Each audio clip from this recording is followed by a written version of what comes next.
നമ്മുടെ ധൈര്യവും ചോർന്നു പോകുന്ന ഒത്തിരി സാഹചര്യങ്ങൾ നമ്മുടെ ജീവിതത്തിൽ കടന്നു വരാം. കേട്ട വാഗ്ദത്തത്തിന് അനുസരിച്ചുള്ള സാധ്യതകൾ മുന്നിൽ വെളിപ്പെടാതിരിക്കുമ്പോൾ, അതിനൊരു ഹോപ്പും കാണാതിരിക്കുമ്പോൾ, കേട്ട വാഗ്ദത്തത്തിന് ഇരുൾ അടഞ്ഞ വഴികളിൽ തിരുനാളമാകുവാൻ ഇന്നത്തെ ചിന്ത. നാം ഒത്തിരി വാഗ്ദത്തങ്ങൾ കേട്ടവരാണ്, കേൾക്കുന്നവരാണ്. ദൈവം നമുക്ക് ഒത്തിരി വാഗ്ദത്തങ്ങൾ നൽകിയിട്ടുണ്ട്. നമ്മുടെ വിദ്യാഭ്യാസത്തെക്കുറിച്ച്, ജോലിയെക്കുറിച്ച്, ഭാവിയെക്കുറിച്ച്, കുടുംബജീവിതത്തെക്കുറിച്ച്, തലമുറകളുടെ നന്മകളെക്കുറിച്ച്, ദേശത്തിലെ നന്മകളെക്കുറിച്ച്, നമ്മുടെ സാമ്പത്തിക മേഖലയെക്കുറിച്ച്, ശുശ്രൂഷയെക്കുറിച്ച്, അങ്ങനെ ഒത്തിരി വാഗ്ദത്തങ്ങൾ നാം കേട്ടവരാണ്. പക്ഷേ നാം വാഗ്ദത്തങ്ങളൊക്കെ കേൾക്കുമ്പോൾ, അല്ലെങ്കിൽ ആ വാഗ്ദത്തങ്ങളൊക്കെ നമുക്ക് ദൈവം നൽകുമ്പോൾ, അല്ലെങ്കിൽ മറ്റു പ്രവാചകന്മാരിലൂടെ, ദൈവദാസന്മാരിലൂടെ ദൈവം നമ്മോട് ചില വാഗ്ദത്തങ്ങൾ കൈമാറുമ്പോൾ, ദൈവം നമുക്ക് പേഴ്സണലി നമുക്ക് ചില വാഗ്ദത്തങ്ങൾ കൈമാറുമ്പോൾ, ആ ഒരു സമയം നാം വളരെ സന്തോഷത്തോടുകൂടി അത് അക്സെപ്റ്റ് ചെയ്യുകയും അത് സ്വീകരിക്കുകയും ഒക്കെ ചെയ്യും.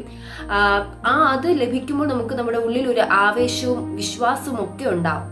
പക്ഷെ പലപ്പോഴും നമ്മുടെ വിശ്വാസം ചോർന്നു പോകുന്നതെന്ന് പറയുന്നത്, അതായത് ഈ വാഗ്ദത്തങ്ങൾ, നാം കേട്ട വാഗ്ദത്തങ്ങൾ അതിന്റെ പൂർത്തീകരണം കാണാതിരിക്കുമ്പോൾ, അല്ലെങ്കിൽ ആ വാഗ്ദത്തങ്ങൾക്ക് അനുസരിച്ചുള്ള കാര്യങ്ങൾ നമ്മുടെ ജീവിതത്തിൽ സംഭവിക്കാതിരിക്കുമ്പോൾ, അതുമല്ല ദൈവം നമുക്ക് പറഞ്ഞ വാഗ്ദത്തങ്ങൾ അതിന്റെ സമയം, നാം ആഗ്രഹിക്കുന്ന സമയത്ത് അത് നിറവേറാതിരിക്കുമ്പോൾ, അത് വെളിപ്പെടാതിരിക്കുമ്പോൾ, ചിലപ്പോഴൊക്കെ നമ്മുടെ വിശ്വാസം ചോർന്നു പോകും, നമ്മുടെ ധൈര്യം ചോർന്നു പോകും.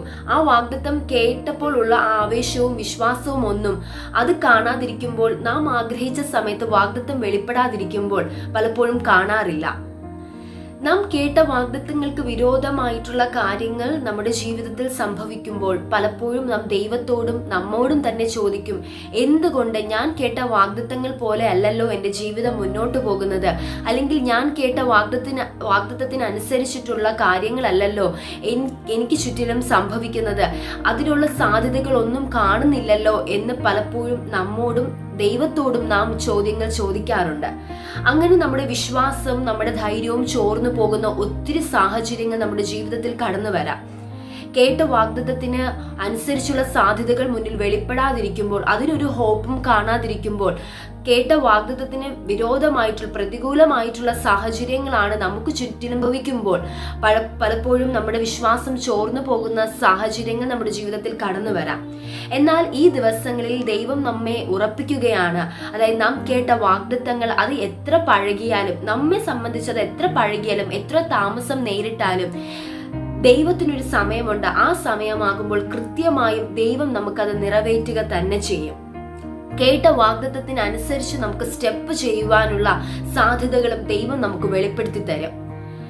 ഇവിടെ പൗലോസ് റോമർക്ക് എഴുതിയ ലേഖനം 5-ാം അധ്യായം അതിന്റെ 3-4 വചനങ്ങൾ നാം വായിക്കുമ്പോൾ നമ്മെ ഉറപ്പിക്കുന്ന, കേട്ട വാഗ്ദത്തങ്ങളിൽ സംശയത്തോടെ നിൽക്കുന്ന വ്യക്തികളെ ഉറപ്പിക്കുന്ന ചില പദങ്ങൾ ദൈവാത്മാവിലൂടെ ആ കർത്തൃദാസൻ എഴുതിയിരിക്കുകയാണ്. ദൈവം സത്യവാൻ, ദൈവം വിശ്വസ്തൻ, ഇങ്ങനെ ചില പദങ്ങൾ നമുക്ക് ആ ഭാഗങ്ങൾ വായിക്കുമ്പോൾ കാണുവാനായി സാധിക്കും. അതൊക്കെയും നമ്മെ ദൈവം ഉറപ്പിക്കുന്ന വചനങ്ങളാണ്.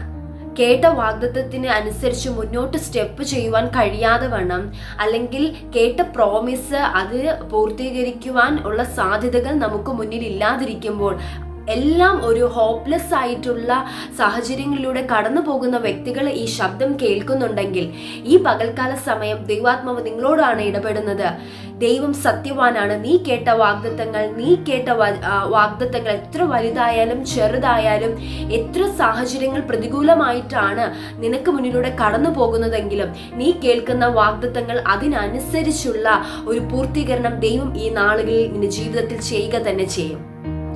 എത്ര പ്രതികൂലമായിക്കോട്ടെ, എത്ര മോശമായിട്ടുള്ള സാഹചര്യമായിക്കോട്ടെ, വാഗ്ദത്തത്തിനനുസരിച്ചുള്ള സാധ്യതകൾ നിന്റെ മുൻപിൽ വെളിപ്പെട്ടില്ലെങ്കിലും യാതൊരു പോസിബിലിറ്റിയും ഇല്ല എന്ന് ശത്രുക്കൾ പലപ്പോഴും നിന്നെ നോക്കി പറയുമ്പോൾ, നീ കേട്ട വാഗ്ദത്തത്തിനനുസരിച്ചുള്ള പോസിബിലിറ്റി ഒന്നും കാണില്ല, അല്ലെങ്കിൽ അത് സംഭവിക്കത്തില്ല എന്ന് നിന്നെക്കുറിച്ച് മറ്റുള്ളവർ പറയുമ്പോൾ, ഈ ദിവസങ്ങളിൽ ദൈവാത്മാവിൽ ഉറപ്പിക്കപ്പെടുക.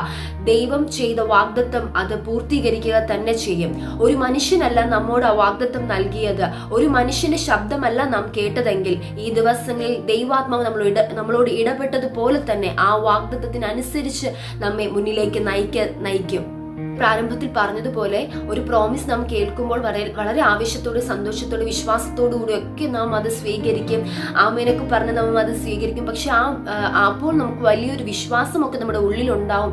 പലപ്പോഴും അതിൻ്റെ ഒരു ഡിലേ ഉണ്ടാകുമ്പോൾ, അല്ലെങ്കിൽ ആ വാഗ്ദത്തം കാണാതിരിക്കുമ്പോൾ, നാം ആഗ്രഹിച്ച സമയത്ത്, ആഗ്രഹിക്കുന്ന നിലവാരത്തിൽ, ആഗ്രഹിക്കുന്ന സാഹചര്യത്തിൽ അത് വെളിപ്പെടാതിരിക്കുമ്പോൾ പലപ്പോഴും നമ്മുടെ വിശ്വാസം ചോർന്നു പോകുകയും, കുറച്ച് ദിവസം കൂടിയൊക്കെ നാം പ്രാർത്ഥിച്ചു നോക്കും. പക്ഷെ പിന്നീടും അതിനൊരു റിസൾട്ട് കാണാതിരിക്കുമ്പോൾ പ്രാർത്ഥനയിൽ ക്ഷീണിക്കുകയും, പിന്നീട് അത് നാം ആ വാഗ്ദത്തം കേട്ടത് നാം മറന്നു പോവുകയൊക്കെ ചെയ്യുന്ന സാഹചര്യങ്ങൾ, അനുഭവങ്ങൾ നമ്മുടെ ജീവിതത്തിൽ കടന്നു വരാം. പക്ഷേ ദൈവമാണോ നമുക്ക് ആ വാഗ്ദത്തം നൽകിയത്?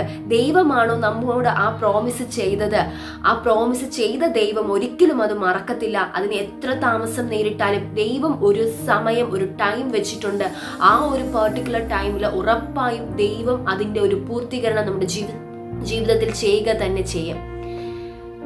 അതോടൊപ്പം തന്നെ ഈ റോമർക്ക് എഴുതിയ ലേഖനം നാം മുഴുവനായും വായിച്ചു നോക്കുമ്പോൾ വിവിധ വിഷയങ്ങളെക്കുറിച്ച് പൗലോസ് അപ്പോസ്തലൻ എഴുതിയിരിക്കുകയാണ്. ദൈവത്തിന്റെ വിശ്വസ്തത, നമുക്ക് യേശുക്രിസ്തുവിന്റെ രക്തത്തിലൂടെ നൽകപ്പെട്ട നീതീകരണം, ഒരു ദൈവത്തിൽ ഉണ്ടാകേണ്ട വിശ്വാസം തുടങ്ങിയ കാര്യങ്ങളെക്കുറിച്ച് ഇവിടെ പ്രതിപാദിച്ചിരിക്കുകയാണ്. അപ്പോൾ ഈ ദിവസങ്ങളിൽ നമുക്ക് യേശുക്രിസ്തുവിന്റെ രക്തത്തിലൂടെ നമുക്ക് നൽകപ്പെട്ട നീതീകരണം, നാം എല്ലാവരും നീതീകരിക്കപ്പെട്ടതാണ്. യേശുക്രിസ്തു നമുക്ക് വേണ്ടി യാഗമായി തീർന്നപ്പോൾ, ക്രൂശിൽ നമുക്ക് വേണ്ടി മരിച്ച് സ്വന്തം രക്തം നമുക്ക് വേണ്ടി നൽകിയപ്പോൾ നാം എല്ലാവരും നീതീകരിക്കപ്പെട്ടു. നമുക്ക് അത്രയും വിലയേറിയ നീതീകരണം കർത്താവിന്റെ രക്തത്തിലൂടെ നമുക്ക് നൽകപ്പെട്ടിട്ടുണ്ടെങ്കിൽ, ഈ ദിവസങ്ങളിൽ നമുക്ക് നൽകപ്പെട്ട ആ നീതീകരണം ഒരിക്കലും നാം വില കുറച്ച് കാണരുത്. അതിനെ നാം അലക്ഷ്യമാക്കി കളയരുത്. നമുക്ക് നൽകപ്പെട്ട നീതീകരണത്തിൽ നാം നിലനിൽക്കണം. അതിനനുസരിച്ചുള്ള കാൽച്ചുവടുകളായിരിക്കണം നാം മുന്നോട്ടെടുത്ത് വെക്കേണ്ടത്. ദൈവത്തിലുള്ള വിശ്വാസം നമ്മൾ ഒട്ടും കുറഞ്ഞു പോകരുത്. പ്രാരംഭത്തിൽ കേൾപ്പിച്ചതുപോലെ ദൈവം നൽകിയ വാഗ്ദത്തങ്ങൾക്ക് അനുസരിച്ച് സ്റ്റെപ്പ് ചെയ്യുവാൻ ഈ ദിവസങ്ങളിൽ ദൈവം നമുക്ക് ബലം നൽകും. എന്തൊക്കെ പ്രതികൂലങ്ങളും പ്രതിസന്ധികളും കടന്നു വന്നാലും കേട്ട വാഗ്ദത്തത്തെ മുറുകെ പിടിച്ച് പ്രാർത്ഥനയിലും വിശ്വാസത്തിലും ഒട്ടും കുറഞ്ഞു പോകാതെ, ഒട്ടും ക്ഷീണിച്ചു പോകാതെ, ക്രിസ്തീയ ജീവിതത്തിൽ മടുപ്പില്ലാതെ വണ്ണം ദൈവത്തിലെ വിശ്വാസം ഒന്നുകൂടി ഉറപ്പിച്ച് ആത്മീക ജീവിതത്തിൽ നമ്മെ തന്നെ ധൈര്യപ്പെടുത്തി മുന്നോട്ട് പോകുവാൻ കർത്താവ് നമ്മെ സഹായിക്കട്ടെ. നിങ്ങൾ കേട്ട വാഗ്ദത്തങ്ങൾ ഉറപ്പായും അതിന്റെ പൂർത്തീകരണം ഈ ദിവസങ്ങളിൽ സംഭവിക്കും. വിശ്വാസത്തോടുകൂടെ നമുക്ക് മുന്നോട്ട് പോകാം. God bless you all. Amen.